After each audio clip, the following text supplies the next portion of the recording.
Oke, hari ini kita lanjutkan setelah tadi belajar pengantar dari logika matematika, sekarang kita masuk ke kalkulus proposisional. Ya. Nah, apakah yang dimaksud dengan kalkulus proposisional? Sekarang lebih detail ya, lebih detail ke proposisional, merupakan salah satu bentuk bahasa representasi logika yang paling tua dan paling sederhana. Jadi ya, karena apa? Cukup diambil satu proposisi saja. Itu kenapa kok disebut dengan paling sederhana, ya. Nah, dengan cara ini beberapa fakta dapat digambarkan dan dimanipulasi dengan menggunakan aturan aljabar boolean yang kemudian disebut dengan logika proposisional, ya. Nanti dalam belajar aljabar boolean, kalian sudah ada ngambil mata kuliah sistem digital? Sudah, belum? Permisi Bu, tadi mata kuliahnya namanya apa Bu? Sistem digital. Oh, sepertinya belum Bu. Belum ya. Nanti sistem digital itu belajar on off, belajar 1 0, bahasa gerbang logika dan lain-lain ya. Seperti itu. Ini pun juga nanti sekilas kita bahas ya di aljabar boolean ini. Jadi aljabar boolean adalah yang menemukan adalah Josh Boole, dia yang menciptakan komputer analog pertama kali ya nantinya. Jadi antara apa namanya itu benar atau salah, on atau off itu 1 atau 0 gitu ya. Nah, terus kemudian kalau kalau apa namanya ini bisa digabung dengan ini gitu ya, itu kalau kalau nanti ada apa namanya, ada relasinya ada apa gitu ya, bisa digabung atau enggak. Nah, kemudian bisa disederhanakan sehingga yang menciptakan pertama kali dulu apa ada PCB itu loh. Tahu? Kalau kalian bongkar ya, CPU dibongkar akhirnya sebenarnya hanya ada satu PCB yang itu sebenarnya otaknya gitu ya, otak dari komputer tersebut. Nah, itu dulu pertama kali dia yang memperkenalkan istilahnya apa namanya switch itu tadi ya switch istilahnya itu adalah boolean ya. Nah, di dalam aljabar boolean ini juga akhirnya digunakan sebagai logika proposisional ya. Nah, logika proposisional itu membentuk statement sederhana atau statement yang kompleks dengan menggunakan konektif atau tanda hubung atau disebut juga dengan operator logika untuk menentukan nilai kebenaran dari sebuah statement tadi ya. Nah, berikut konektifnya adalah urut dari hierarki tertinggi ya. Jadi hierarki tertinggi adalah negasi. Jadi ketika nanti misalnya tidak diberi kurung, tapi begitu ada kalimat negasi, maka negasi inilah yang harus didahulukan. Ya, seperti itu. Nah, dibaca tidak atau bukan atau not. Ya, negasi ini cukup apa? Cukup satu proposisi saja yaitu P. Ya, jadi ini nanti disebut dengan unary karena apa? Karena dia hanya memiliki satu statement ya seperti itu. Nah, terus ditulisnya not P ya, boleh agak belok seperti ini ya, agak belok melengkung gitu ya atau lurus gini enggak apa-apa, bisa ya. Saya biasanya pakai tegak gini aja. Nah, ini namanya not P ya, atau bukan P atau tidak P ya. Sedangkan yang kedua, hierarki yang kedua adalah konjungsi. Jadi nanti ketika tidak ada kurungnya, maka mana yang harus dihitung? Konjungsi dulu setelah negasi. Ya, tulisannya adalah dibaca P dan Q atau PNQ. Nah, kemudian ditulis adalah lambangnya U terbalik. Ya, kalau himpunan kan U terbalik ya, tapi kalau di dalam logika lambangnya adalah lancip di sini ya. Lancip jadi membentuk segitiga terbuka gitu. Ya. Kalau disjungsi P atau Q atau dibaca P or Q, di sini ditulis lambangnya adalah U terbalik. Kalau dalam himpunan kemarin union, ya P or Q. Terus yang keempat adalah implikasi, dibaca jika P maka Q. Kita tulis P panah ke arah kanan Q, ya, atau if P then Q, ya. Sedangkan kalau biimplikasi itu adalah dibaca P jika dan hanya jika Q, atau ditulis P if only if. Jadi if only if itu sama aja dengan jika dan hanya jika, atau ada orang yang menyebut dengan apa? IFF double F ini ya. Ini sama aja dengan jika dan hanya jika, ya. Jadi P tanda panahnya dua arah ini Q, ya. Nah, apabila terdapat kurung, maka dahulukan kurung meskipun itu memiliki hierarki lebih rendah, itu tetap didahulukan, ya. Nah, ini contohnya yang pertama adalah saya tidak memberi kurung. Sesuai dengan hierarkinya, siapa yang tertinggi pertama kali? Ya, Ivan. Banana. Ivan ini gambar banana. Ya, Bu. Kenapa, Bu? Ya. Ini P or not key and not R. Sebelah kiri. Yang saya tunjuk ini. Oh, Ini ya. mana yang dahuluan? Yang dikasih duluan. Ya, yang dikerjakan duluan kalau seandainya ditanyakan kebenarannya. Yang N duluan ya, yang dan itu. Negasi duluan ya.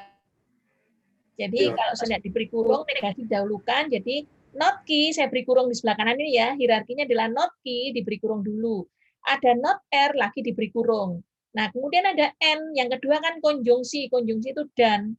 Maka di sini saya berikan kurung siku yang ada di sini ya. Not key dan not R itu di kurung siku. Nah, yang terakhir baru di P or hasilnya ini. Ya, seperti itu. Jadi kalau tidak diberi kurung, maka kalian artinya sebelah kiri. Kiri ini artinya sebelah kanan, ya, yang atas ini. Sedangkan yang paling bawah ya ada not P dan dalam kurung not Q or R di sini sudah diberi kurung. Meskipun or sama N di sini apa? Hierarkinya lebih tinggi N kan, tapi karena diberi kurung maka yang kurung ini harus dihitung didahulukan. Ya, maka mana yang harus didahulukan? Ada negasi enggak? Ada, berarti not P sama not Q ini dikerjakan dulu.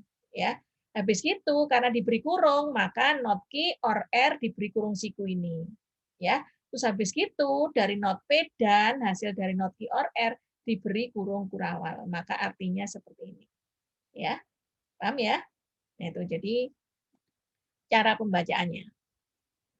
Nah, berikutnya adalah sintaksnya. Jadi sekarang kita mau menuliskan ya dari tata tulisnya.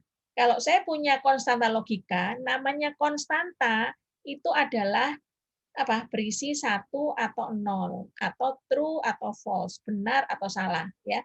Ini disebut sebagai nilai kebenaran yang benar dan nilai kebenaran yang salah untuk 0. Ya.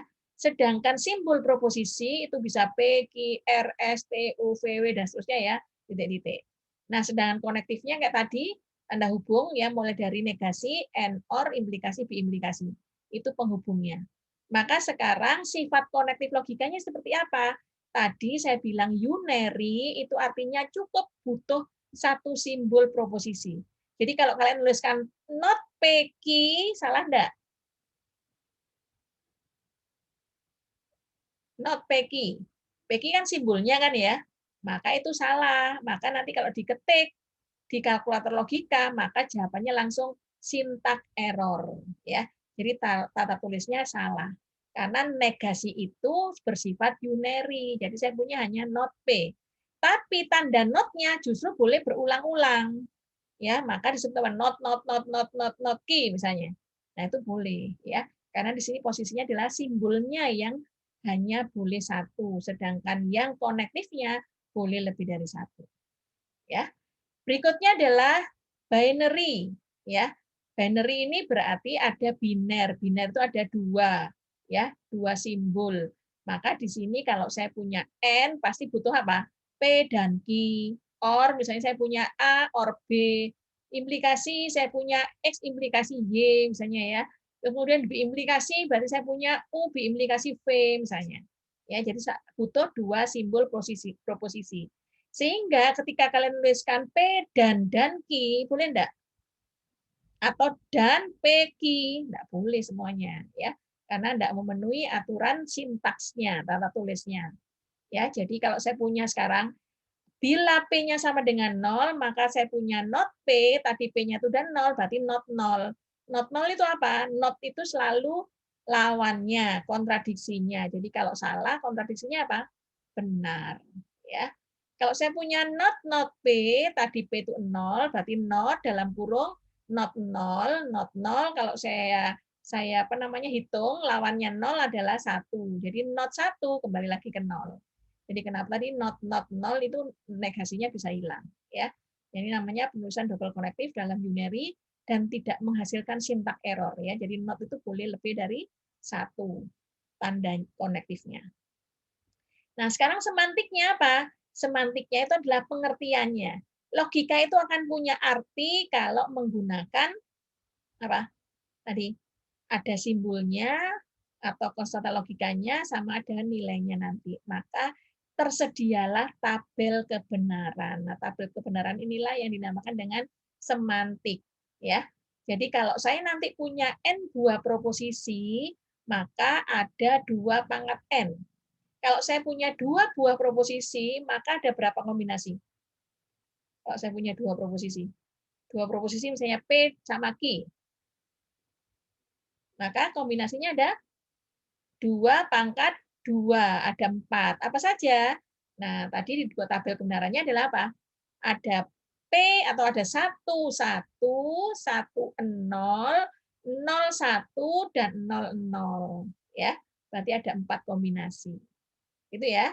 Nah, jadi di sini kita punya 2 pangkat n kombinasi. Kalau saya punya 3, P, Q, R, maka saya punya 2 pangkat 3, jadi ada 8. Kira-kira 8 apa? Yang P misalnya saya punya 4 sebanyak 1 sebanyak 4, 0 sebanyak 4 ya, kalau seandainya 8. Terus kemudian apa? 1 bernilai 2, kemudian 0-nya 2. Ya, jadi 1 1 0 0 1 1 0 0. Sedangkan yang ketiga adalah 1 0 1 0 1 0 ya. Seperti itu. Jadi kombinasinya ada 8. Ya. Tuh. Paham di sini? Nah, jadi sekarang kalau saya punya konjungsi ya, P dan Q notasinya ditulis P dan Q. Disjungsi itu atau jadi P or Q. Ingkarannya apa? Ingkaran dari P adalah not P, ingkaran dari Q adalah not Q. Ingkaran dari P adalah not P. Jadi boleh not P seperti ini atau not P seperti ini. Ya, gitu. Nah, jadi P dan Q disebut proposisi atomik ya. Dan kombinasi dari P dengan Q menghasilkan proposisi majemuk ya atau compound proposition. Ya, seperti itu. Nah, itu artinya bisa punya lebih dari 1 proposisi tadi ya. Nah, ini lambang-lambangnya gitu ya. Nah, masih ingat di sini kalau di dalam tabel kebenaran cara mengingatnya seperti ini ya. Ini adalah kalimat semantik daripada tabel kebenaran ya. Kalau ada kalimat not itu artinya apa? Kalau ada kalimat not, maka ingkaran dari kalimat yang benar itu menjadi salah dan ingkaran kalimat yang salah adalah benar. Ya, seperti itu. Itu adalah negasi. Kalau konjungsi apa? Cara mencari nilai kebenarannya. Apa? Akan bernilai benar, nih ya, tercetak tebal ya, akan bernilai benar jika dan hanya jika kedua proposisi itu bernilai benar. Kalau tidak hanya 2, misalnya ada 3, ada 4, maka harus semuanya bernilai benar baru benar. Ada 1 aja yang salah untuk dan, itu sudah gugur, ya, sudah menjadi salah. Gitu ya. Tapi kalau dijungsi justru kebalikannya, ya. Bernilai benar jika hanya jika salah 1 aja dan sudah benar, berarti dia benar. Ya, 1 aja benar, itu sudah dikatakan benar. Karenanya atau, ya, gitu. Nah, jadi kapan salah atau itu? Kalau semuanya salah, tidak ada yang satu pun benar, gitu ya. Nah, selain itu ada tambahan lagi istilahnya negasi dari or, disebut dengan nor, ya. Nah, nor itu apa? Singkatannya dari negasi or itu sama dengan ingkaran dari or. Jadi kalau tadi or itu semuanya benar kecuali pada P dan Q salah ya, maka sebaliknya. Itu nor itu berarti semua salah, ketika salah-salah jadi benar, ya seperti itu. Nah, negasi dari n disebut dengan nen, ya itu ingkaran dari n. Jadi karena apa tadi? Untuk n akan bernilai benar kalau semuanya benar. Jadi kesimpulannya kalau not n akan bernilai salah kalau semuanya salah. Ya, gitu ya. Oke, nah ini lambangnya tadi. Jadi kalau saya punya P sama Q berarti punya 2 kombinasi ya. Punya 1 1 0 0 1 0 1 0 not P. Itu lawannya P, not Q, lawannya Q. Not P, not P-nya dulu 0 0 1 1 dinotkan lagi jadi 1 1 0 0 jadi ini ya. Kalau yang berikutnya lagi P dan Q akan nilai benar kalau P dan Q-nya semua benar. Ada 1 aja yang salah jadi salah ini makanya 1 0 0. Kalau orang apa? 1 aja yang benar ya 1 1 1 0 0 1 itu akan mulai benar, maka kalau semuanya salah maka jadi 0. Ya, kalau nor itu berarti lawannya or ya 1 1 0 menjadi 0 1. Kalau NaN itu adalah not dari N. N tadi 1000, sekarang 0111. Ya. Jadi ini ada 4 kombinasi. Kalau 2/3, proposisinya adalah PQR, berarti nanti ada 8 kombinasi. Caranya juga sama. Ya, seperti itu. Paham ya? Nah, tapi ingat nanti ketika kalian mengerjakan soal ujian, ya di dalam logika ini tidak boleh menggunakan tabel. Ya, tabel ini sudah bye-bye ya. Kalian pakai pada waktu SMA. Jadi nanti pakai apa, Bu? Pakai pembuktian ya, pakai rule of inference, pakai hukum-hukum ketika menyelesaikannya. Ya, seperti itu. Paham sampai sini? Gitu ya. Oke. Kalau begitu saya lanjut ya. Sekarang contoh misalnya saya punya P hari ini hujan, Q murid-murid diliburkan dari sekolah. Misalnya saya punya P dan Q hari ini hujan dan murid-murid diliburkan dari sekolah. Ya, kalau punya OR ini semua sudah tahu ya, sudah paham ya. Nah ini kalau tadi not P, jadi tidak benar bahwa hari ini tidak hujan. Ya, kalau saya punya not Q dibaca apa? Not Q. Seandainya not Q. Gabriela dibaca apa Gabriel? Not Q. Tidak benar bahwa hari ini tidak diliburkan dari sekolah. Iya, tidak benar bahwa murid-murid tidak diliburkan dari sekolah, ya. Gitu. Oke.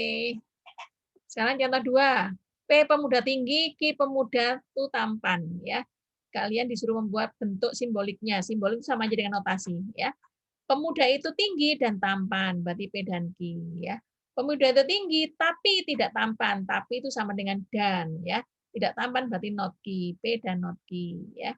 Pemuda itu tidak tinggi maupun tampan, berarti apa? Kalimat maupun itu artinya sama dengan juga, ya. Berarti juga tidak tampan, ya. Tidak tinggi maupun tampan itu artinya tidak tinggi dan tidak tampan, ya. Demikian seterusnya. Yang D tidak benar bahwa, nah itu berarti terus kurung not, yang D itu ya, not dalam kurung, terus itu ada pemuda tidak pendek, pemuda itu pendek, jangan membuat kalimat lagi karena pendek itu lawannya tinggi. Jadi pendek itu sama dengan not tinggi, ya, jadi not P. Atau tidak tampan berarti dan Q, ya. Or not Q, ya. Sekarang yang pemuda itu tinggi atau pendek dan tampan. Nah, itu jelas ada koma, artinya apa?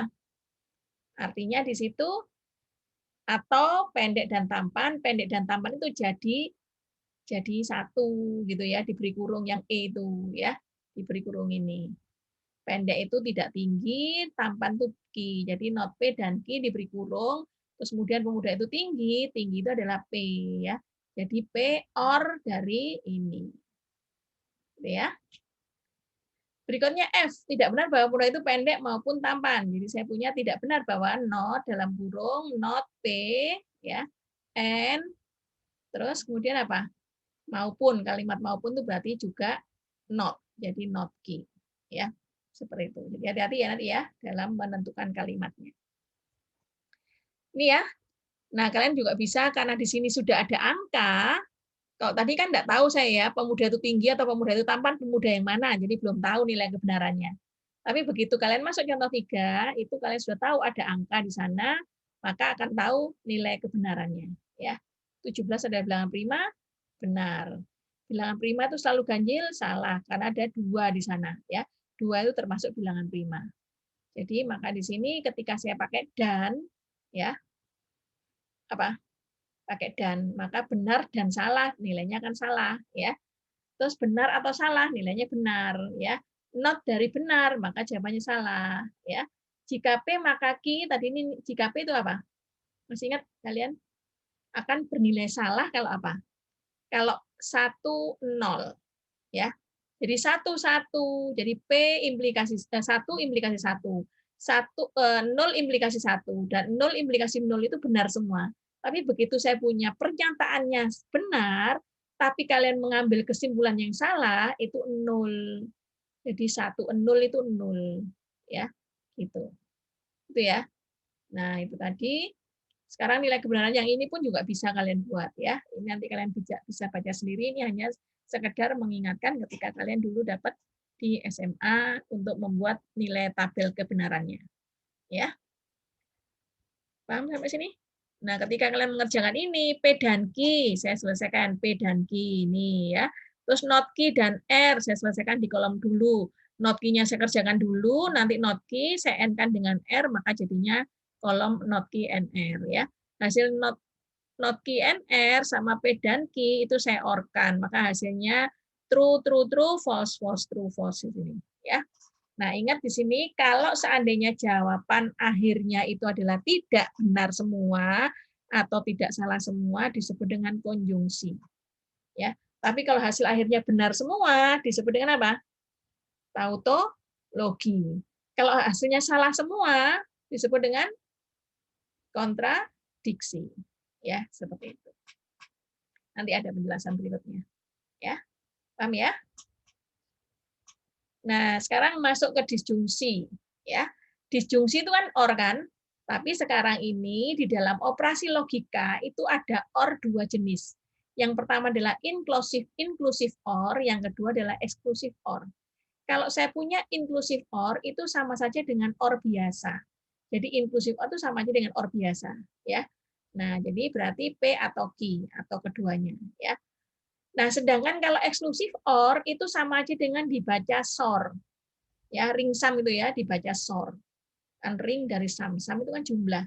Ya, jumlah itu kan sama dengan OR, penambahan. Maka di sini ada SOR. Nah, SOR itu apa? Kebalikannya dari biimplikasi. Tadi biimplikasi apa? Kalau saya punya 1, P1, Q1, maka biimplikasinya 1. Kalau biimplikasinya 0, 0, maka di sini apa? Di sini akan bernilai apa? Akan bernilai 1 tadi kalau biimplikasi, ya. Tapi sekarang kebalikannya. Jadi SOR ini sama aja dengan not dari biimplikasi. Ya. Kalau ada 10 atau 01 nilainya 1, tapi kalau kembar P dan Q-nya maka dia 0. Nah, sehingga ketika kalian membuat sebuah program yang program yang efisien gitu ya, ketika kalian menuliskan buatlah rule-nya dari biimplikasi misalnya, maka kan jangan pakai if then semuanya ya, if P sama dengan 1 gitu ya, then sama dengan 1, if P sama dengan 1 dan Q sama dengan 1, then maka P biimplikasi Q-nya adalah 1. Jadi lebih baik ini apa kira-kira? P dan Q, kalau ini semua 1 ya. Ini semua 1, yang baris pertama, baris keduanya 00, baris ketiganya 1. Ketika dibuat statementnya seperti apa? If, kalau dalam program, if P equal Q, ya, P sama dengan Q, ya, sama dengan, ya, P sama dengan Q, maupun salah maupun benar, tak usah ditulis. Jadi, if P sama dengan Q, dan, ya, then apa? Then true, ya, else-nya false gitu. Jadi kalau tidak sama, P-nya tidak sama Q, langsung false, ya. Cukup itu, cukup satu baris saja untuk membuat rule-nya. Oke. Jadi OR itu dibagi dua ya, inklusif sama eksklusif. Kalau SOR itu berarti lawannya biimplikasi, kalau OR inklusif OR itu biasa. Ya. Nah, sekarang masuk ke implikasi. Tadi not sudah, N sudah, OR sudah, sekarang masuk implikasi. Implikasi lambangnya panah 1 ini disebut hipotesis atau antecedent atau premis atau kondisi. Ya. Nah, proposisi dari Q disebut konklusi atau konsekuen atau kesimpulan. Ya, seperti itu.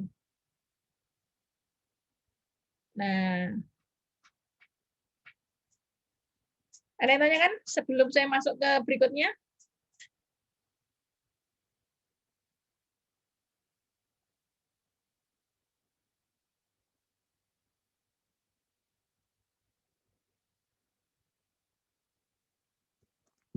Ada ya? Jadi kalau saya punya P di sini sebut dengan hipotesis atau antecedent atau premis atau pernyataan, sedangkan Q-nya adalah kesimpulan ya, atau konklusi atau konsekuen. Nah, pembacaannya bisa banyak, ya tuh 2, 3, 4, 5, 6, 7, 8 ya. Jadi kalimat tanda panah itu bisa dibaca jika P maka Q, atau bisa juga cukup jika P, Q, atau bisa P mengakibatkan Q, atau Q jika P dan seterusnya ya. Atau P syarat cukupnya untuk Q syarat perlu untuk P. Nah, itu seperti banyak itu. Jadi ini ketika kalian pernah tes TPA, tes potensial akademik, waktu SMP masuk SMA atau SMA masuk ke mahasiswa ya, itu ada tes potensial akademik. Nah, kalimat-kalimat yang muncul itu logika-logika di situ ya. Kalimatnya berandai-andai gitu ya. Nah, terus kalian disuruh menjawab logika tersebut. Ya.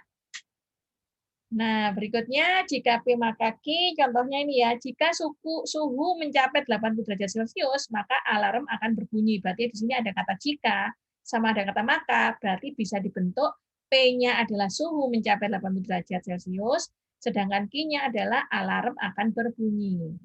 Ya. Kalau saya punya kalimat jika Anda tidak mendaftar ulang, jadi ada semua kalimat jika ada maka yang di tengah-tengah antara jika dan maka itu adalah P, sedangkan setelahnya maka itu namanya konklusi ya, seperti itu. Gitu ya. Nah, sebagai sebab akibat ya. Kalau kalian hidup berhemat maka bisa nabung ya. Kalau bisa nabung gitu ya. Kalau saya punya hutang maka saya harus segera membayar, kalau tidak ngemplang namanya gitu ya. Kayak gitu. Oke. Nah, ini contohnya selain bukan jika atau maka tadi ya, bukan jika maka, tapi yang lain kayak gini. Jika hari hujan, maka tanaman akan tumbuh subur. Ini masih sama, tidak perlu diubah. Kalimat yang berikutnya, jika titik-titik, koma, mobil melaju kencang. Berarti ini artinya apa? Jika P, Q. Dibacakan tadi ya, jika P, Q. Nah ini, jika P, Q. Nah itu juga dibaca sama dengan jika. Ya, jika tekanan gas diperbesar, maka mobil melaju kencang. Ya. Sedangkan yang ketiga, es yang mencair di kutub mengakibatkan permukaan air laut naik. Maka di sini sama aja dengan air es yang mencair ini adalah P-nya, permukaan air lautnya adalah Q-nya. Jadi kalimat ini bisa diubah menjadi seperti ini. Ya. Demikian juga dengan orang itu mau berangkat jika ia diberi ongkos. Maka ini justru setelah jikanya ini yang merupakan P. Jadi jika orang itu diberi ongkos jalan, maka ia mau berangkat. Ya, seperti itu. Nah, sedangkan kalimat banjir bandang terjadi bila mana hutan ditebang. Nah, bila mana itu sama aja dengan jika hutan ditebang, maka banjir bandang terjadi. Ya, seperti itu. Paham sampai sini? Oke. Kalau paham, kita lanjut. Ya. Ini ada kalimat lagi, ya. Yaitu jika X berusia 17 tahun, Y Anda dapat memperoleh SIM, ya. Jadi ini pasti kalian sudah dapat SIM, ya. Kalau yang ngurus, kalau enggak ngurus ya enggak akan punya SIM. Siapa tahu sudah punya di rumahnya sudah punya driver 5 gitu ya. Untuk mengantar ke pasar sendiri, mengantar ke toko sendiri gitu ya. Mengantar sekolah sendiri, nah punya 5 driver. Ya. Oke, dengan cara sama ya, kalian nanti bisa melihat semuanya kalimatnya ini. Jadi kalimat hanya jika Anda sekian, maka sekian. Syarat cukup agar ini, syarat perlu. Jika Anda tidak dapat, maka Anda tidak dapat memang ini. Nah, itu semua kalimatnya sama seperti dibaca tadi, ada 8 jenis cara membaca atau mengekspresikan P maka Q. Ya, seperti itu. Oke, sekarang saya lanjutkan untuk yang implikasi sudah selesai ya. Implikasi akan bernilai salah kalau ini ya. Akan bernilai salah, ini baris kedua ya. T sama F, maka akan bernilai F. Yang lainnya bernilai true. Gitu. Ya. Contoh. Dosen mengatakan jika nilai ujian akhir Anda 86 atau lebih, maka Anda akan mendapat nilai A untuk kuliah ini. Pertanyaannya adalah, apakah dosen Anda mengatakan kebenaran atau dia berbohong? Ayo. Kalimatnya. Nah, kalian bisa buat definisi tadi, ya. Jika nilai ujian akhir Anda 86 atau lebih, berarti seandainya ini true, ya. Terus Anda mendapatkan nilai A untuk kuliah ini seandainya ini true, maka ini nanti jawabannya apa? Jika nilainya sekian, maka Anda lulus benar, berarti true gitu. Ya, kalian bisa lagi berikutnya, yang ini. Jika nilai ujian akhir Anda 86, kalian sudah dapat 86, ya. Tapi Anda akan mendapat nilai bukan A. Kalau false di sini kan artinya tidak dapat A. Betul? Premisnya sudah betul, menarik kesimpulannya salah. Apa yang terjadi? Ya salah dong. Harusnya kalau kalian dapat 86 kan mestinya lulus. Ya. Atau sebaliknya, kalian tidak dapat 86 ya, dan kalian bisa dapat nilai A belum? Betul enggak? Betul. Bisa aja kalian lihat 85,5, 85,9 misalnya. Itu sudah betul, makanya true. Kalau salah-salah, Anda tidak dapat 86 dan Anda pun juga tidak dapat nilai A, betul enggak? Ya betul. Ya, seperti itu. Makanya kenapa implikasi itu akan bernilai salah kalau kesimpulannya salah, pernyataannya benar, itu hasilnya salah, ya. Seperti itu. Itu sifat implikasi saja, satu arah. Bu, saya mau tanya. Ya, silakan. Bagaimana kita tahu kalau penyebabnya itu salah? Kenapa? Bagaimana kita tahu penyebabnya itu salah? Bagaimana kita tahu penyebabnya? Oh, enggak, kita nanti kalau hanya ada satu fakta gitu ya, kita tidak bisa menarik kesimpulan nanti. Jadi kita bisa menarik kesimpulan kalau terdiri dari beberapa fakta, ya. Seperti itu. Jadi artinya bahwa ini dilihat dari secara logika gitu ya. Kalau kalian punya nilai 86 dan kemudian ternyata kalian diberi nilai A, pasti kesimpulannya bahwa apa? Pernyataan dosen itu benar, ya. Seperti itu. Nah, sebaliknya kalau kalian mendapatkan nilai 86 ya, tetapi Anda itu tidak diberi nilai A, berarti dosen itu berbohong, penyataannya makanya salah. Harusnya 86 itu kan dapat A. Ya, seperti itu. Nah, terus jika nilai ujian akhir Anda di bawah 86, berarti kan salah ini ya. Salah. Dan kemudian kalian mendapatkan nilai A, ya, mendapatkan nilai A. Terus dosen Anda tidak dapat disalahkan. Kenapa? Mungkin saja kalian punya nilai yang lainnya, mungkin nilai kerajinan, mungkin nilai apanya. Jadi bisa banyak faktor. Jadi artinya bahwa tidak dapat dikatakan salah, ya, karena banyak kemungkinan. Nah, ini juga gitu, kalau nilainya Anda di bawah 86 dan Anda pun juga tidak mendapat nilai A, berarti Anda pun juga apa? Dosen ini benar, ya, seperti itu. Oke. Paham sampai sini?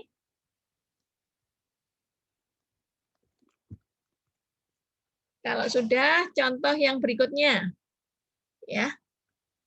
Beberapa implikasi di bawah ini valid meskipun secara bahasa tidak mempunyai makna. Jadi kalau kita menggunakan logika proposisional, ya, ingat ya, ini kalau logika proposisional itu boleh tidak saling berkaitan. Contohnya soal seperti ini. Jika 1 ditambah 1 sama dengan 2, benar. Ya, Paris ibu kota Prancis adalah benar. Apakah ada hubungannya 2 dan Paris? Tidak ada kan? Tapi ini adalah kalimat yang benar, sedangkan kedua adalah kalimat yang benar. Maka nilai pun juga benar, ya, valid. Jadi sifatnya statis itu tadi yang seperti ini, tidak ada variabelnya, jadi tidak nyambung gitu ya. Nah, jika M bilangan bulat, maka hari ini hujan, ya, seperti itu contohnya. Nah, ini bisa aja apa? Jika N bilangan bulat, maka hari ini hujan. Kalau seandainya benar hari ini hujan, ya bisa benar. Tapi kalau hari ini tidak hujan, ya, dan ini benar bilangan bulat, bisa saja salah, gitu ya. Maka tergantung pada kalimatnya. Jadi kalimat tidak perlu nyambung. Ya. Nah, sekarang yang penting ini ekuivalennya, kalian perhatikan ya. Saya punya P implikasi Q, ini kolom ketiga ya, ini kolom ke-1, ini kolom kedua, ini kolom ketiga. Saya punya P implikasi Q kalau tadi apa? Akan benar salah kalau true false, ya. Yang lainnya benar. Nah, sedangkan kalau saya punya not P or Q, Not P apa not P? Not P itu adalah ingkaran dari P, ya. Ingkaran dari P berarti kalau saya punya TTFF berarti FFTT. Ya, saya punya not P. Terus saya punya Q, Q-nya adalah TFTF, ya. Begitu saya orkan F or T, ya. Tadi or itu apa? Akan benar-benar kalau satu aja yang benar sudah benar, ya. Berarti T or F ini komutatif ya. T or F itu benar, F or F itu salah, T or T benar, F or T benar. Jadi ada T ada salah satu aja sudah benar, berarti F ya di sini di sini. Sama enggak P implikasi sama not P or Q? Sama enggak nilainya? Sama. Artinya apa?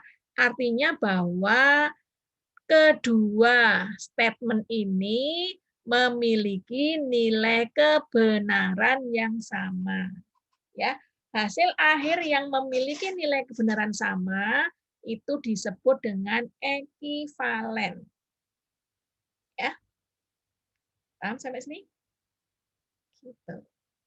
Ya, nanti ketika kalian saya suruh membuktikan apakah P implikasi Q sama not P or Q itu ekivalen, maka banyak caranya nanti ya, bisa pakai pembuktian, bisa pakai tabel kebenaran, tapi kita tidak lagi pakai tabel kebenaran ya. Atau bisa saja kalian saya suruh mencari ekivalen lainnya kayak gini.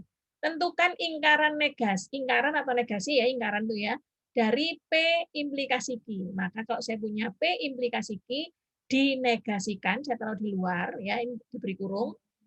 Nanti kalian mencari ingkaran dari P implikasi Q ya. Nah, ini ingat ketika diimplikasikan bukan panahnya dibalik loh ya. Bukan panahnya dibalik. Not dari panah itu harus diganti dulu ekivalen logiknya. Istilahnya ekivalen logik ya. Yaitu apa? P implikasi Q tadi sudah di atas ini, P implikasi Q itu sama dengan not P or Q. Jadi saya ganti not P or Q. Namanya apa ini? Namanya hukum ekivalen. Nanti ada bacaannya ya. Terus saya punya not P or Q gitu ya. Semua saya kalikan dengan not, dengan dot not yang depan ini. Berarti saya punya apa? Not dengan not P terus or ya. Or berubah jadi apa? Or dinotkan jadi n, Q dinotkan jadi not Q. Jadi sekarang saya punya not P dan not Q. Hukum apa namanya ini? Hukum De Morgan. Ya, ini hukum De Morgan kalau merupakan ingkaran dari yang sudah ada. Ya. Sekarang saya punya not P. Not P itu apa nantinya? Sama dengan double negasi. Not P itu jadi P. N tetap N, not Q jadi not Q. Jadi sekarang not P implikasi Q itu nilai kebenarannya sama dengan P dan not Q. Nanti kalian coba ya, kalian coba. Buat ini saya kebetulan enggak lupa bawa Wacom saya ketinggalan di kampus sehingga saya tidak bisa coret-coret hari ini. Ya. Ngerti sampai sini? Kalau sudah ngerti ya, sudah ngerti maka di sini kalian saya lanjutkan implikasi sudah selesai ya. Masuk nanti kita ke tapi diberi contoh lagi nih. Ya. Masuk ke contoh dulu sebelum masuk di implikasi. Ya. Nah, ini ada kalimat ya. Pedagang pertama mengatakan apa? Barang bagus itu tidak murah. Ya. Seperti kalian bicara apa? Kualitas itu menunjukkan harga. Harga itu menunjukkan kualitas gitu ya. Nah, barang bagus tidak murah sama barang murah itu tidak bagus. Apakah menyatakan hal yang sama? Ayo. Berbeda, Bu. Kenapa? Berbeda. Berbeda. Gitu. Ya. Nah, sebenarnya konteksnya ini ya. Konteksnya adalah apa namanya? Tidak konteks pada karena kalimatnya kan statis ini ya. Barang itu bagus, kita mengatakan bagus itu relatif, betul? Barang itu murah juga murah itu relatif, betul? Ya. Nah, jadi ketika kita buat ininya, ketika kita buat apa namanya? Ureannya di sini. Nah, ini kita baca di sini ya. Kalimat barang itu bagus itu seandainya saya beri nama P. Ya. Terus barang itu murah itu saya beri nama Q. Berarti kesimpulannya kalau orang pertama ngomong barang bagus tidak murah, maka tuliskan apa? meneruskannya adalah P implikasi not key. Ya. Jadi kalau saya punya jika barang itu bagus, maka barang itu tidak murah, maka P implikasi not key. Kalau dibalik, barang itu murah, berarti kan key. Ya, barang itu tadi murah key. Ya. Terus kemudian tidak bagus itu apa? Tidak bagus not P. Jadi saya punya jika barang itu jika barang itu murah, maka barang itu tidak bagus. Ya. Ketika saya hitung implikasinya, ternyata hasil akhirnya adalah P implikasi not key kan sama aja dengan P yang sebelah kiri ini diimplikasikan dengan not key. Akan bernilai apa namanya? Akan bernilai salah kalau apa? Kalau TF ya, F, yang lainnya true. Ini juga. Nah, jadinya kalimat ini menyatakan hal yang sama. Karena kita tidak melihat, tapi kalau kita misalnya lihat kualitas atau lihat barangnya, itu baru bisa mengatakan yang tadi siapa yang ngomong tadi itu boleh. Ya. Tapi kalau kita tidak peduli bahwa tidak ada variabel di sana, itu semua relatif, itu keduanya mengatakan hal yang sama. Ya, seperti itu. Ya. Karena kalimatnya tidak apa? Tidak ada kalimat semua barang itu bagus. Nah, tidak ada kalimat semua atau beberapa. Nah, seperti itu. Itu kenapa dia menjadi sifatnya statis, tidak dinamis. Ya. Sehingga kalau misalnya kita ngomong secara real, nah ini belum matang istilahnya kalimat ini karena kalimatnya masih tidak mengandung variabel. Atau kalau misalnya kita nyatakan barangnya apa dulu kayak gitu. Ya. Paham ya? Tapi untuk dalam posisi ini kita menghitung equivalent logiknya sama, ya. Tuh. Oke. Nah, sekarang bagaimana kalimat itu di dalam apa namanya? Di dalam kalimat berikutnya ya di komputer. Ya. Ingat ya. Kalimat if C dan S, C itu sebenarnya adalah merupakan ekspresi logika yang menyatakan syarat atau kondisi, sedangkan S itu adalah satu atau lebih pernyataan. Ya, jadi ingat ya ini ya. Kalau kalian membuat program itu akan beda artinya. Ya. Contohnya untuk yang berikutnya ya, dalam bahasa berikutnya. Jadi S itu dieksekusi jika C benar. Paham ya?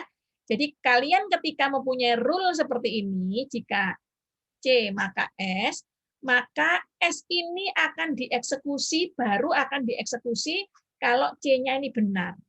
Ya. Jadi contohnya tadi misalnya kayak tadi 1 tambah 1 sama dengan 2, terus kemudian Paris adalah Perancis, maka ketika kalian eksekusi tidak bisa dieksekusi, ya berarti apa? Ya berarti program itu error kayak gitu. Ya, jadi kalimat di program, coding atau programming itu berbeda dengan kita tadi pengucapan secara proporsional tadi berbeda. Ya. Nah, sedangkan ini apa? Jika S tidak dieksekusi, ya, maka jika C-nya salah. Jadi S tidak dapat dieksekusi karena C-nya adalah salah. Gitu, ya. Jadi sekarang kesimpulannya kalau saya punya struktur if then pada bahasa pemrograman itu berbeda dengan implikasi if then yang digunakan dalam logika. Ingat ya tadi ya, logika tidak ada hubungannya tidak apa-apa. Tapi kalau di dalam struktur programming maka harus ada apa? Harus ada kaitannya, ya. Bisa dieksekusi atau tidak, gitu ya. Nah, pernyataan if then dalam bahasa pemrograman bukan proposisi karena tidak ada korespondensi antara pernyataan tersebut dengan operator implikasinya. Dan interpreter atau compiler tidak melakukan penilaian kebenaran pernyataan if then secara logika, tapi interpreter hanya memeriksa kebenaran kondisi C. Jika C-nya benar, maka S-nya baru bisa dieksekusi atau sebaliknya. Ya, seperti itu. Jadi harus ada hubungannya, interpreternya ada. Ya, itu tidak berbeda. Programming berbeda dengan logika biasa. Ya, contohnya aja kalau kalian ini saya mau membuktikan bahwa di programming itu jawabannya bisa berbeda. Ya, itu contohnya ini ya. Misalnya saya punya if X lebih besar Y, dan Y itu sama dengan X ditambah 10.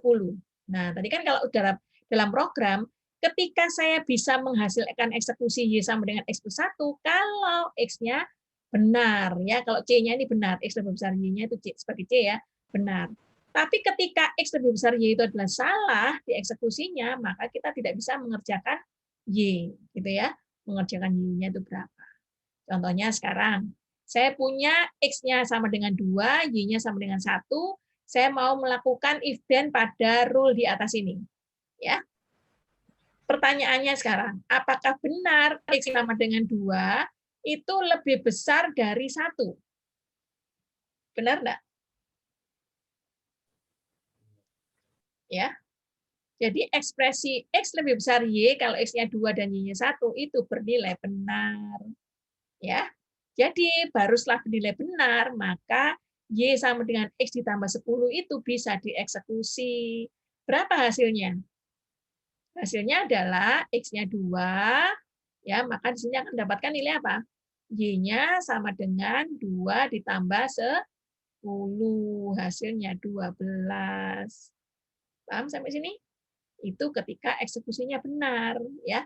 Tapi ketika saya punya X-nya 3, Y-nya 5, apa yang terjadi? Ya, X itu 3, apakah lebih besar dari Y? 5? Tidak, bernilai salah. Kalau bernilai salah, maka sekarang yang dieksekusi siapa? X ditambah 10, ya, berapa?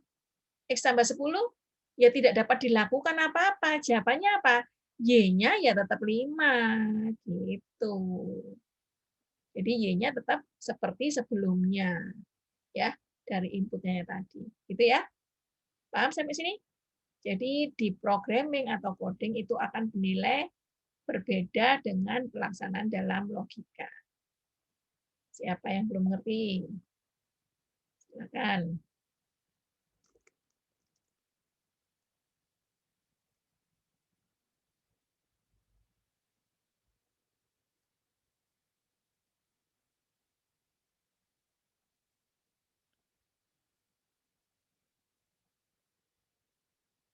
Silakan. Siapa yang bertanya? Malu bertanya susah di ujian. Ya. Oke, jadi if then sudah ya. Sekarang kita masuk, belum masuk di implikasi ternyata. Ya. Nah, ini sama dengan tadi ya. Saya punya tiga apa namanya, lebih dari 3 proposisi. Pelayanannya baik, ya. Tarif kamarnya murah, hotelnya berbintang 3. Nah, pertanyaannya adalah saya punya dalam notasi simbolik bagaimana menuliskan tarif kamarnya murah tapi pelayanannya buruk, ya. Berarti tarif murah itu tadi ki, gitu ya. Terus kemudian tapi itu dan, pelayanan buruk itu sama dengan tidak baik, ya. Jadi not pay, ya. Nah, sedangkan yang ini tadi apa? Ringsam ya. Ringsam itu sama dengan apa? Sama dengan XOR. Ya, sama dengan SOR. Ya. Oke. Sama dengan SOR. Jadinya apa? Tarif kamarnya mahal atau pelayanannya baik, namun tidak keduanya. Ya, itu tadi. Kalau salah bahwa hotel berbintang 3, jadi salah itu sama jadi tidak benar ya. Salah bahwa hotel berbintang 3 itu tadi R, berarti tarif kamarnya murah dan pelayanan buruk. Jadi didefinisikan. Ya, seperti itu. Jadi ya, ketika kita logika itu tidak sama dengan programming, karena programming akan bisa dieksekusi kalau nilai pernyataannya benar. Ya. Nah, ya. Nah, ada variasi yang lain ya. Kalau kalian punya P maka Q, ya itu disebut dengan implikasi. Jadi contohnya ini. P maka Q disebut implikasi. Kalau kebalikannya langsung ditulis Q maka P disebut dengan converse atau kebalikan. Ya. Tapi kalau saya punya not P gitu ya. Semula saya punya P maka Q, terus P-nya saya notkan, Q-nya juga saya notkan, ini namanya inverse. Ya, inverse dari implikasi. Kalau saya punya kontraposisi atau kontrapositif boleh, di sini P maka Q menjadi not Q, jadi Q-nya saya balik taruh di pernyataan, tapi saya notkan, not P-nya saya taruh di kesimpulan, dinotkan. Ya, seperti ini kebalikannya. Maka di sini ketika kalian cari nilai kebenarannya, maka implikasi ya, ini kolom implikasi ya, kelihatan ya saya tunjuk ini, itu sama dengan kontraposisi. Jadi kalau kalian punya pernyataan itu P, terus kemudian kesimpulannya Q, itu akan benar sama kalau bukan kesimpulannya Q, terus kemudian pernyataannya berubah menjadi not P gitu ya. Nah, itu penilaian semuanya sama. Kalau converse dibalik kayak tadi, Q maka P, P-nya dibalik menjadi pernyataan not P, Q-nya menjadi kesimpulan not Q, maka di sini nilai kebenarannya sama. Jadi converse dan inverse itu sama nilainya, implikasi dan kontraposisi, nah ininya sama. Ya, nilai kebenarannya ya, nilai kebenarannya sama. Oke? Jadi kalau saya punya, jika Amir mempunyai mobil, maka ia orang kaya. Ya. Nah, itu adalah apa itu? Implikasi. Kalau converse tadi apa? Converse. Converse itu tinggal langsung Q maka P. Ya, jadi kalau ya jadi Jadi Q maka P. Jika Amir orang kaya, ya ia diganti Amir ya. Jika Amir orang kaya, maka ia mempunyai mobil. Jadi Q maka P. Itu converse ya. Tapi kalau inverse itu apa? Sama dengan not dari mobil tadi, Amir tidak punya mobil, maka dia bukan orang kaya. Ya, not P maka not Q. Tapi kalau not Q maka not P, Amir bukan orang kaya, maka ia tidak mempunyai mobil. Ya, itu ininya. Bentuk converse, inverse dan kontraposisinya. Ya, itu nama hukum-hukumnya. Oke? Nah, jadi sekarang kalau kalian punya kontraposisi, ya kalian punya kalimat-kalimat yang ada di sini, carilah kontraposisinya. Ya. Nah, kalian akan bisa ya. Jika dia bersalah, maka ia dimasukkan dalam penjara. Ya. Nah, ini saya yang cari ya. Jadi jika dia bersalah itu P, terus ia dimasukkan ke penjara itu Q, maka jadi kontraposisi jadi apa? Not Q maka not P. Jadi jika ia tidak dimasukkan dalam penjara, maka ia tidak bersalah. Ya, seperti itu. Ini ya, demikian seterusnya. Kalian bisa mencari kontraposisi yang lain. Ya. Ini juga kalian bisa, ini apa ini? Ini jawabannya tadi ya. Jika ia tidak dimasukkan dalam penjara, maka ia tidak bersalah. Itu tadi soal jawaban A. Untuk soal nomor. Jadi A sampai F sudah saya jawabkan di sini semua. Ya, kalian bisa baca sendiri. Oke? Siapa yang belum mengerti? Silakan.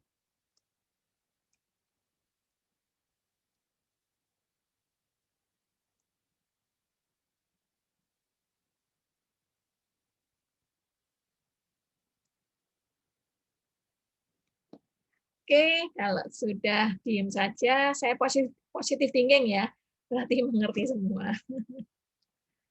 Oke, sekarang saya punya bentuk biimplikasi. Ya, bentuk biimplikasi itu apa? Yaitu bentuk proposisi yang mengatakan P jika dan hanya jika Q. Atau P if only if, atau P if double F tadi ya. Notasinya adalah panah kedua ini. Nah, ini tadi, ini lawannya dari SOR tadi ya. Kalau dia kan nilai benar kalau dua-duanya true atau dua-duanya false ya, nilai benar. Kalau salah satu maka dia nilainya false ya. Bentuk P biimplikasi Q itu sama dengan ya P panah Q dan terus dibalik Q maka P. Jadi biimplikasi sama aja dengan implikasi didankan dengan converse-nya gitu ya. Nah, seperti itu. Coba kalian nanti dicari nilai kebenarannya gitu ya. Pasti akan sama kiri dan kanan sama. Ya. Nilai ini akan sama dengan nilai ini. Gitu ya. Paham sampai sini? Jadi biimplikasi itu akan benar kalau kedua-duanya benar atau kedua-duanya salah. Ya. Oke. Sekarang bentuk lainnya, cara membacanya, gitu ya. Tadi apa? Bisa P jika Q, bisa P adalah syarat perlu dan cukup untuk Q, jika P maka Q dan sebaliknya. P if only if Q atau seperti ini. Jadi pembacaannya bisa 5 jenis ini. Ya. Nah, terus diberikan contohnya. Kalian jadi bisa tahu. 1 tambah 1 sama dengan 2 benar. Jika dan hanya jika 2 tambah 2 sama dengan 4 benar. Benar jika dan hanya jika benar, maka jawabannya benar. Ya, seperti itu. Ya. Nah, ini semua adalah proposisi majemuk dari biimplikasi. Ada setelah cukup, ada setelah perlu, ya. Itu ya. Nah, bisa dilihat sendiri nanti. Nah, berikutnya ini juga sudah saya berikan soalnya, kemudian juga sudah saya berikan jawabannya ya. Kalian disuruh mengubah dari jika dan hanya jika menjadi kalimat ini diubah menjadi jika dan hanya jika. Ya, ini kan. Jika udara di luar panas, maka Anda membeli es krim. Dan jika Anda membeli es krim, maka udara di luar panas kan sama aja dengan jika P maka Q dan Q maka P. Maka sehingga apa? Langsung diganti dengan Anda membeli es krim, ya. Jika dan hanya jika udara di luar panas. Ya, kalimat ini sama. Ya, kalau kalimatnya sama di dalam logika itu maka memiliki nilai kebenaran yang sama. Ya. Oke. Nah, ini contoh-contohnya juga, terus ingkarannya ya juga kalian harus paham, dibaca ya. Dan dia kapan kasusnya ini benar dan kapan kasusnya salah gitu ya. Kenapa kok ini disebut benar dan ini salah, ini juga ada penjelasannya gitu ya. Nah, terus ada contoh lagi, sebuah pulau didiami oleh 2 suku asing. Penduduk suku pertama selalu mengatakan hal yang benar, sedangkan penduduk dari suku lain selalu mengatakan kebohongan. Anda tiba di pulau ini dan bertanya kepada seorang penduduk setempat, apakah di pulau tersebut ada emas atau tidak? Ia menjawab, ada emas di pulau ini. Jika dan hanya jika saya selalu mengatakan kebenaran. Apakah ada emas di pulau tersebut? Nah, itu perlu pengujian ya. Jadi kalimatnya ini, kalimat-kalimat inilah kadang-kadang yang bisa membuat kalian bingung ya. Gitu. Nah, ini sudah ada penjelasannya di sini ya. Ada yang nanya kan? Jadi ini sebenarnya nanti harus dibaca dulu ya, dibaca dulu biar kalian bisa paham tentang apa yang sudah dijelaskan di sini. Ini halamannya banyak ini ya. Nah, jadi itu tadi yang sudah saya jelaskan adalah tentang sintaks ya. Itu baru sintaks yang tadi. Itu ya. Sintaks, sedangkan tabel kebenarannya itu sudah menunjukkan semantik. Jadi pengertiannya apa. Nah, sekarang kita masuk ke tadi kan ada 2 jenis tadi kan ya. Yang pertama adalah tentang sintaksnya, yang kedua adalah tentang apa? Tentang semantiknya gitu ya. Nah, ini sekarang kita masuk ke semantiknya. Semantiknya itu ada beberapa hukum ya, pengertiannya. Nah, akan kita cari nilai kebenarannya.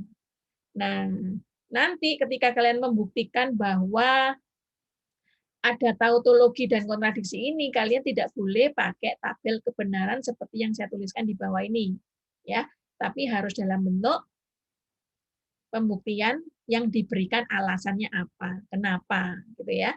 Nah, sekarang kenapa ini saya berikan pembuktiannya supaya kalian tahu bahwa tautologi itu artinya apa dan kontradiksi itu artinya apa, ya. Tautologi itu adalah proposisi majemuk jika ia memiliki hasil akhir benar semua. Itu tautologi. Kalau kontradiksi itu adalah hasil akhir, yang dilihat hasil akhir ya, salah semua. Ya, seperti itu. Jadi salah semua. Jadi sekarang kalau saya punya P or not dalam kurung P dan Q, maka di sini apa yang harus diselesaikan dulu? Yang diselesaikan dulu adalah dalam kurung. Jadi kalau saya punya P sama Q kan berarti punya dua variabel, berarti kombinasinya ada 4. Jadi saya punya true, false, ya. Terus kemudian Q-nya adalah true, false, ya. Kemudian saya N-kan dengan P, maka P saya punya true, false, sama true, false. Kalau saya N-kan apa? Akan bernilai benar kalau keduanya benar. Jadi true, jadi true, false, true, false, jadi false semua. Jadi langkah 1 adalah langkah hasil P dan Q. Kenapa kok harus hitung dulu? Karena dalam kurung.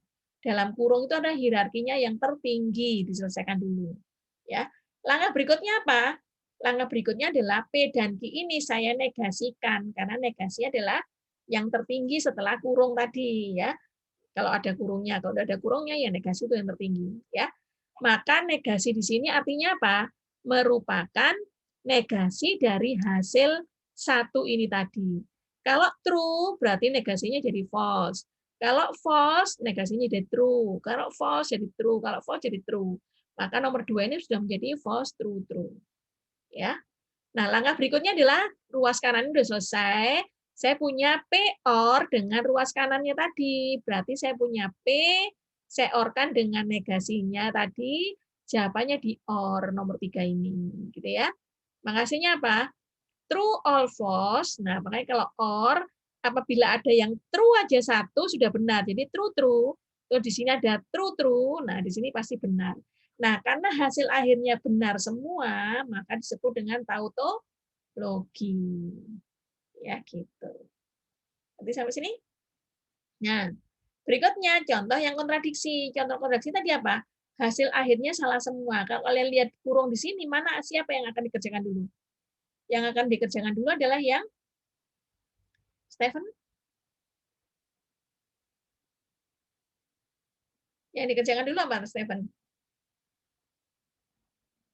Soal contoh kontradiksi ini.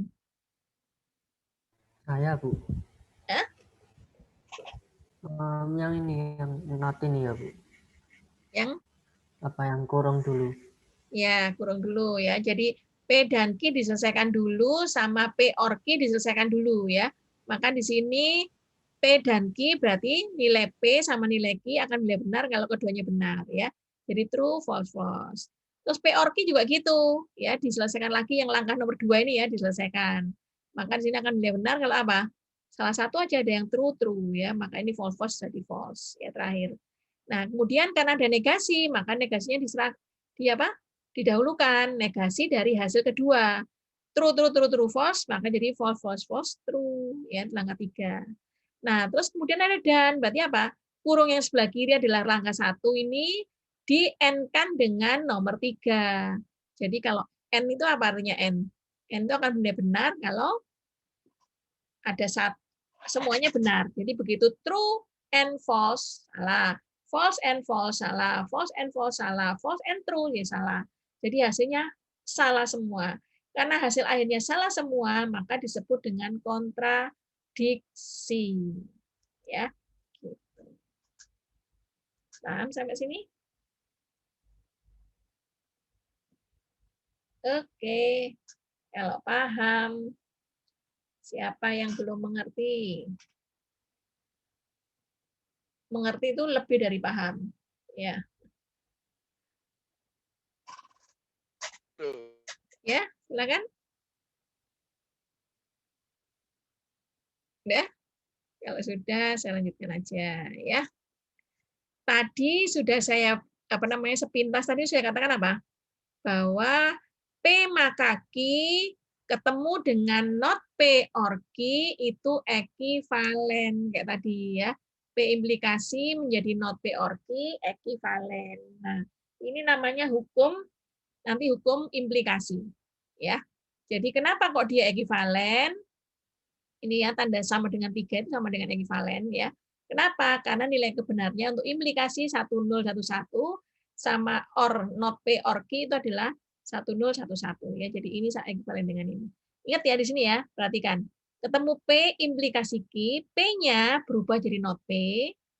Terus kemudian implikasinya berubah jadi or, Q-nya tetap Q. Ya, seperti itu. Hati-hati. Nah, sedangkan ini pun juga ekivalen. Ini adalah hukum De Morgan. Ya, sama dengan hukum ingkaran. Kalau saya punya not dari P dan Q, maka akan jadikan apa? Not dikalikan P jadi not P, sebelah kanan ini ya.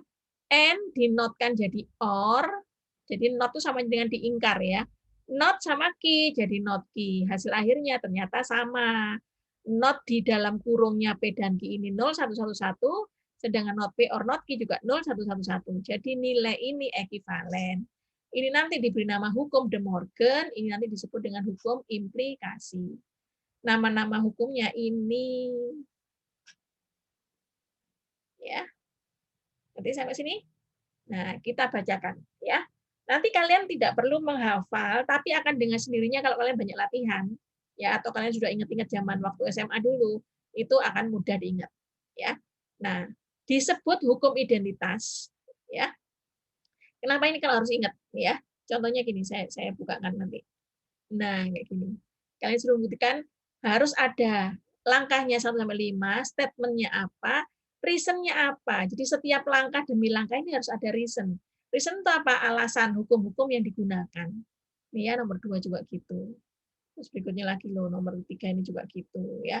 Jadi harus diberi alasan. Jelas sampai sini? Nah, kenapa kalian harus hafal hukum? Jadi sebenarnya itu sama aja dengan kalau kalian belajar orang hukum ya, mengatakan bahwa oh Anda ini melanggar lalu lintas, kena tilang gitu ya. Pasalnya apa? Oh, pasal sekian, pasal 86 misalnya ya. Nah, itu karena ini. Contohnya kalian apa? Kalian berbuat tidak menyenangkan misalnya ya. Itu terjadi pasal ini. Nah, itu seperti itu sama dengan hukum ini. Kalian menyatakan ini adalah ini. Oh, ini mengikuti hukum ini kayak gitu. Ya. Jadi semua muaranya hukum itu adalah ilmu pasti. Benar enggak? Dia masuk kategori IPS ya, jurusan IPS. Tapi sebenarnya hukum itu adalah ilmu pasti. Enggak boleh ragu, itu enggak boleh. Ya. Jadi kalau salah ya dibilang salah, kalau benar dibilang benar. Jangan orang salah tapi dibilang benar, atau sebaliknya orang benar itu dinyatakan salah. Tidak boleh. Ya, seperti itu. Maka orang jadi hakim ya sama orang jadi jaksa itu nanti di hari akhir nanti akan diminta pertanggungjawabannya ya.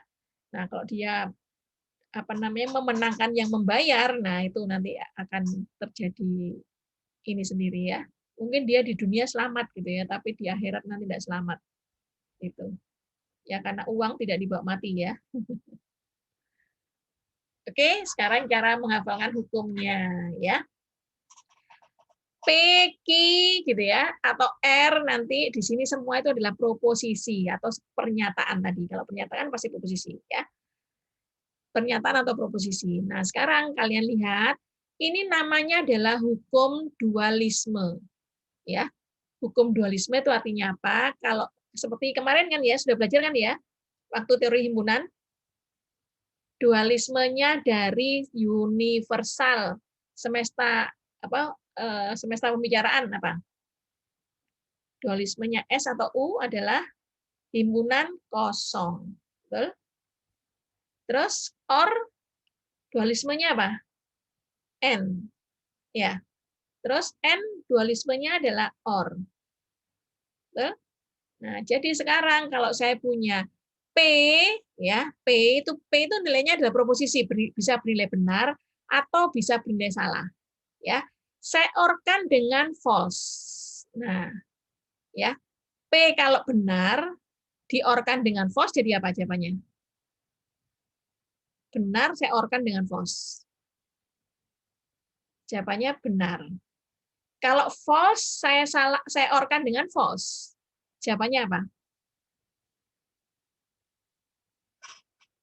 Jawabannya adalah false. Jadi artinya bahwa kalau saya OR-kan dengan false ya, saya OR-kan dengan false, maka hasilnya adalah tetap P, bergantung nilai P. Benar enggak ini? Jadi P saya OR-kan dengan false, tetap P, namanya hukum identitas. Demikian juga dualismenya. OR jadi N, false jadi true. P, apapun nilainya benar atau salah, kalau saya N-kan dengan true, kalau P-nya true ya jadi true, kalau P-nya false ya jadi false. Betul enggak? Maka di sini artinya sama dengan P juga. Ya. Maka ketika saya OR-kan dengan false sama N-kan dengan true, jawabannya tetap sama-sama proposisinya P ini namanya hukum identitas. Ya. Nah, justru kebalikannya dengan dominasi. Kalau saya OR-kan dengan true, P-nya mau benar, mau salah, enggak peduli, di-OR-kan dengan true selalu true. Betul enggak? Di-OR-kan dengan true. Salah satu ada yang true aja sudah betul kan? Gitu. Tapi kalau di N-kan dengan false, ya, false ini pasti salah kan? Sementara N kan bernilai benar kalau apa? Dua-duanya benar kan? Maka begitu di N-kan dengan false, hasilnya selalu false. Nah, karena yang benar adalah true and false, itu disebut dengan hukum dominasi. Kalau nanti hasilnya tetap P, itu namanya hukum identitas. Ya, gitu. Mengerti? Nah, sekarang kalau hukum idempoten hukum idempoten itu adalah hukum yang penulisannya lebay, ya. idem, ya sama dengan di atas gitu ya. Lebih itu artinya apa? Sudah dipunya P, diorkan lagi dengan P, ya tetap P, ya. Saya punya P, saya N-kan dengan P, ya tetap P. Namanya ini idempoten, sama saja, ya. Nah, sedangkan absorpsi itu hukum penyerapan, ya. Sekarang kenapa kok P? Kita lihat ya. Saya punya P or dalam kurung P dan Q. P dan Q. Ya, namanya dan itu berarti apa namanya dan? P dan Q pasti dicari yang benar saja, betul? Yang benar saja. Jadi kalau saya cari benar saja, berarti kan semakin sedikit. Kalau saya punya P dan Q kan berarti punya 4 kombinasi. Kalau saya punya P dan Q 4 kombinasi, maka yang benar berapa? Hanya satu, betul? Ya, betul ya. Nah, seperti itu. Jadi kalau saya punya P or di sini tadi true atau false, maka jawabannya tergantung nilai P di sini. Ya. Kalau P dan P or Q, P dan or Q kan artinya besar, betul? Yang banyak true-nya kan or, ya. Nah, ini. Maka di sini apa? Kalau sesuatu besar saya N-kan dengan P, berarti kan saya ambil yang kecil saja. Kenapa? Yang true sedikit kombinasinya. Betul? Nah, sehingga jawabannya P. Jadi ini seperti tidak dianggap, ya. Itu hukum absorpsi penyerapan. Itu ya. Nah, terus hukum komutatif itu adalah hukum pertukaran tempat, ya. P or Q itu sama dengan Q or P, PN. Ini PNQ nih ya. Ini kalian ganti ya. PNQ itu sama dengan QNP. Ya 5B salah ketik. Terus nomor 6. Hukum asosiatif. Hukum asosiatif itu hukum pengelompokan. Ya. Sekarang yang saya kelompokkan Q or R selama tandanya sama itu boleh dipindah kurungnya. Ya, selama tandanya or atau NN. Ya, beda dengan hukum distributif. Begitu di dalam kurung N di luar or atau dalam kurung itu or di luar N, maka ini hukum penyebaran. Ya, hukum distributif. Jadi komutatif itu pertukaran tempat, asosiatif itu pengelompokan tempat, hukum distributif itu penyebaran, ya. Maka sekarang saya punya apa di sini artinya? Artinya adalah P or semua mengandung P or nih, lihat P or ini P or, ya. Maka kalau saya punya P or Q dan R sama dengan P or Q, terus dan di sini dan P or R, ya seperti itu. Kalau saya punya P dan Q or R, maka saya punya apa? P dan Q di sini ya, P dan R di sini ya. Sebentar ya, saya ada telepon.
Bu, mic-nya ke-mute, Bu.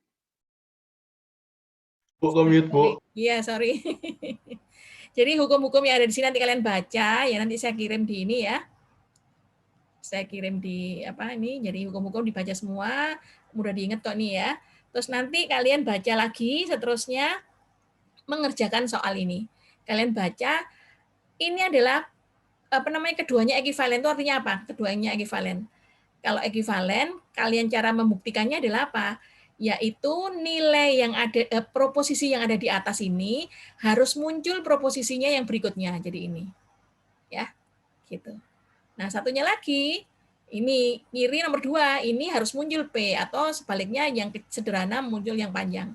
Jadi nanti kalian baca ya. Jadi hukum ekivalen itu adalah pembuktiannya nanti muncul salah satu. Tapi kalau nanti tautologi, ya apakah ini tautologi gitu ya?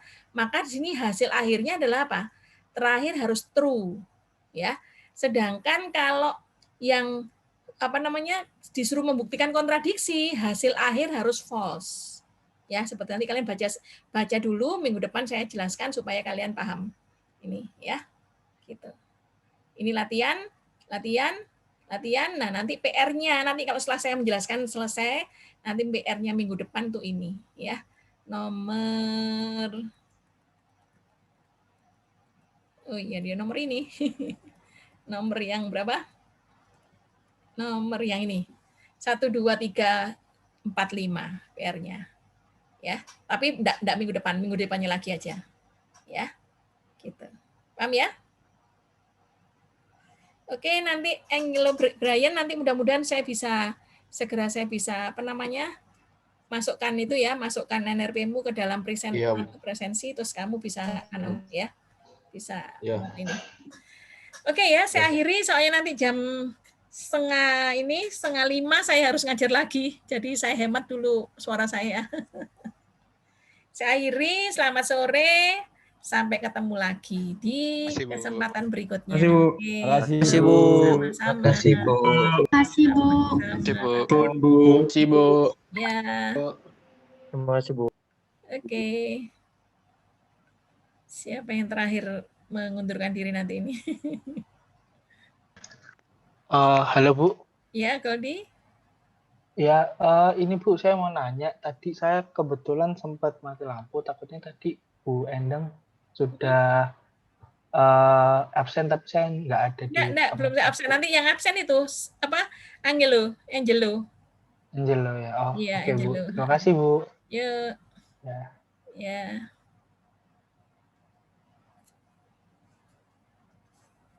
Yang Terima terakhir, kasih, Bu. sama-sama Elroy. Nah, yang terakhir biasanya tiba-tiba tidur ini, jangan-jangan ini ya. Nggak mendengarkan. Iya. Ya, Vincentius Andi. Ayo, Michael Chandra. Elroy, ada suara Elroy ya. Oke, ya, saya akhiri ya sampai di sini. Terima kasih.